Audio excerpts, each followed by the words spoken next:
Amis du jour, bonjour. Alors aujourd'hui, en suivi total avec l'actualité et en improvisation tout aussi totale, je vous parle du dernier film Marvel X-Men, Logan.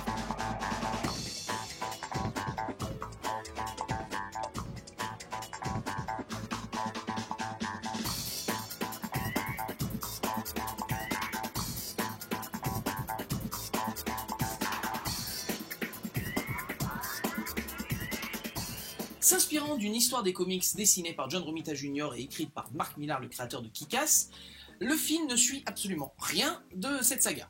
Parce que c'est effectivement Logan vieux, mais l'histoire n'a absolument aucun rapport. On s'en doutait, puisque dans le comics de base, il y a plein de personnages Marvel que Fox n'a pas le droit d'avoir. Donc c'était sûr que ça n'allait pas être ça. Donc ils ont gardé un peu le concept de Old Man Logan, mais croyez-moi, ça n'a aucun rapport, à part que il est vieux.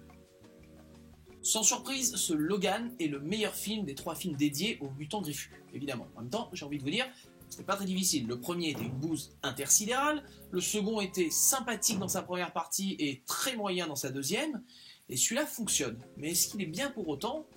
C'est un autre débat. S'inspirant pleinement du genre de western, parce que c'est totalement un film western mêlé avec un road movie, l'ambiance est cool, on n'est pas dans du post-apo, on est dans du futur, mais tout à fait normal, on va dire.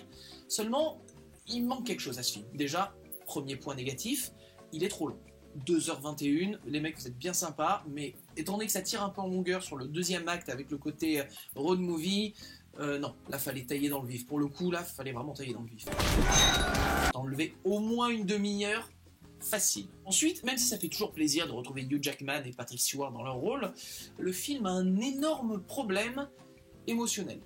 C'est-à-dire qu'on nous le vend One Last Time, je crois que c'était l'affiche, ce genre de truc comme l'adieu de Logan, et on ressent rien dans le film. C'est-à-dire émotionnellement, en vrai t'as plus d'empathie avec des personnages secondaires que tu croises un petit peu, Dr. Manton, big up, que avec Logan et compagnie. Et c'est vraiment dommage parce qu'il y a cette relation avec cette gamine. Je ne dirais pas évidemment quelle est la relation exacte qu'ils ont entre eux, mais enfin si vous avez suivi un peu sur les forums, vous savez déjà ce que c'est. Ils essaient de nous développer quelque chose, mais ça ne fonctionne pas du tout parce qu'il n'y a rien. C'est pas parce que tu mets 2 personnages côte à côte qu'on est censé ressentir quelque chose, c'est censé nous faire un peu travailler dans le scénario ou même la mise en scène, et au lieu de ça, il n'y a rien. Donc il devrait y avoir une corrélation qui devrait nous toucher, et à la fin ils insistent lourdement dessus, mais non.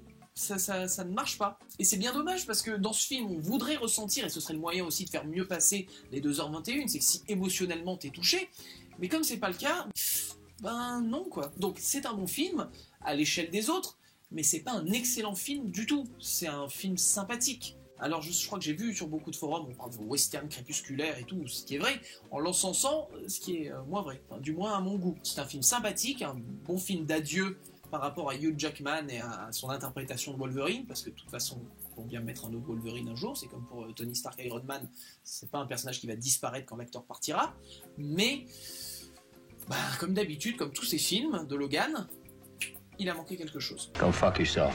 Donc film sympathique, trop long, manque d'émotionnel, mais sympa. Après, le plus violent des films X-Men qu'on ait jamais vu, hein, parce que là, le label Rated, ou moins 12 ans en français, ils l'ont bien rentabilisé quoi, c'est grâce à Deadpool, parce que comme Deadpool a fonctionné en rated R, ils l'ont donné à Logan aussi, et c'est bien parce que je veux dire voilà, Logan c'est pas un mec qui joue la petite maison dans la prairie quoi, contrairement à mes cheveux actuellement, mais tu sens que là c'est rentabilisé le fait qu'il défonce tout le monde. Après, bon, c'est pas un argument non plus vendeur, il est très violent donc c'est bien, non. Voilà, il y a des trucs qui fonctionnent et des trucs qui fonctionnent pas, mais ça reste un film juste sympa, mais pas extraordinaire. Perdu. Voilà, désolé, c'était un peu le bordel, mais je voulais vous la sortir vite, cette critique, improvisée, mais je pense que j'ai quand même cité les points principaux du film. Donc voilà, je vous dis comme d'habitude, amis du soir, bonsoir.